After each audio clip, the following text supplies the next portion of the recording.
Masapeta 26 division ప్రజలకు నమస్కారాలు. ముఖ్య విషయం తెలియజేస్తున్నా.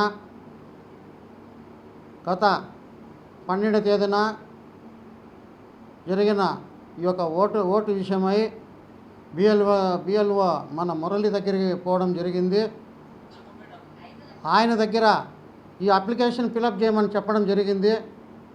దానిపైన స్పందించకుండా అసభ్యకరంగా మాట్లాడడం జరిగింది బిఎల్ఓ. దానిపైన మాట పెరిగి అరుచుకోవడం వాస్తవం.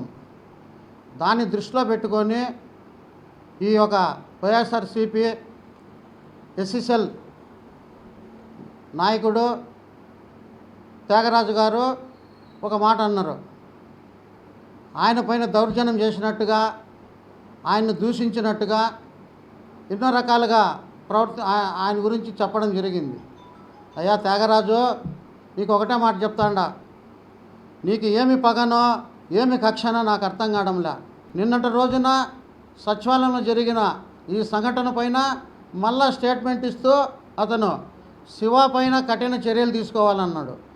ఆ కఠిన చర్యలు జిల్లా అధికారులకు కానీ పోలీస్ డిపార్ట్మెంట్లకు తెలియడం లేదు.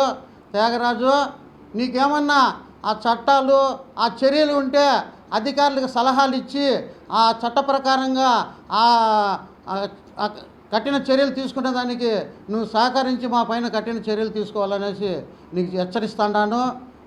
నువ్వు సచివాలయంలో రాత్రి 10 గంటలకు వచ్చి అక్కడ సచివాలయం పైన నీ కూల్ డ్రింక్స్, వాటర్ బాటిల్, తర్వాత మిక్చర్ అంతా పెట్టుకొని ఒక అధికారికి కూర్చుండే గవర్నమెంట్ ఎంప్లాయీ సీట్లో కూర్చొని నీ పెత్తనం చెలాయించను.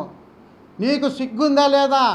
5 ఏళ్లలో మీ ప్రభుత్వంలో సచివాలయంలో ఒక్క అడుగు కానీ పెట్టిన వాళ్ళం కాదు, మా ఫ్యామిలీ కానీ మేము కానీ.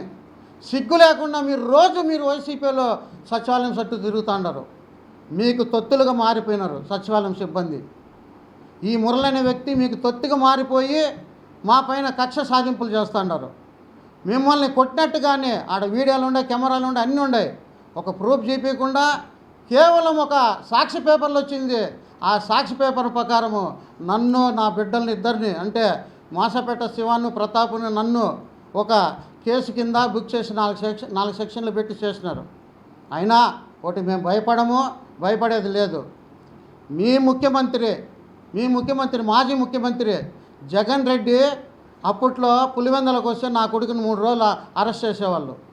ఎక్కడ చిన్న మీటింగ్ జరిగినా నా కొడుకుని అరెస్ట్ చేసేవాళ్ళు, నన్ను అరెస్ట్ చేసేవాళ్ళు. ఏ చిన్నది జరిగినా కానీ మమ్మల్ని అరెస్ట్ చేసి ఇంటికాడికి వచ్చి అర్ధరాత్రులు తీసుకుపోయి అరెస్టులు చేసింది మీ ప్రభుత్వంలో. అది మేమైనా దాన్ని లెక్క చేయలేదు, దాన్ని మేము పాటింపు కానీ చేయాల. ఏమవుతుందనే ఒక ఉద్దేశంతో ఒక ధైర్యంగా నిలబడినాము. ఈరోజు మీ ఇష్టానుసారంగా ఎన్నెన్నో మాట్లాడుతున్నారు. ఇంకొకడు పిల్లకాకి లాంటి ఒక పిల్లకాకి మాకంట తెలుగుదేశంలో బలం లేదంట.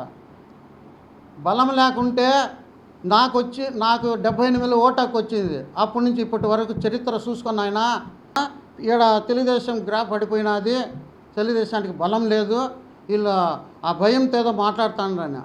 మొన్న ఎమ్మెల్యే ఎలక్షన్లకు మాకు మెజార్టీ వచ్చింది, మొన్న 2 ఏళ్ళ కిందట. అది మర్చిపోయినేమో వీళ్ళు చెప్పు.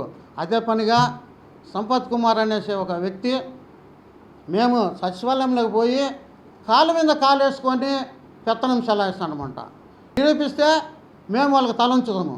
మేము సచివాలయంలో కాలు మీద కాలు వేసుకొని కూర్చున్న అవసరం లేదు. ఎదురుగా ప్రభుత్వ సిబ్బంది కూర్చుంటారు. మా సమస్యలపైన వచ్చి మాట్లాడినాం.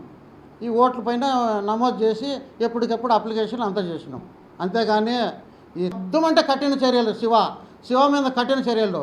ఆడ ఏమి లేకపోయినా కఠిన చర్యలు. ఆ కఠిన చర్యలు నువ్వే తీసుకో, నువ్వే శిక్షించనేసి త్యాగరాజుని హెచ్చరిస్తాడా.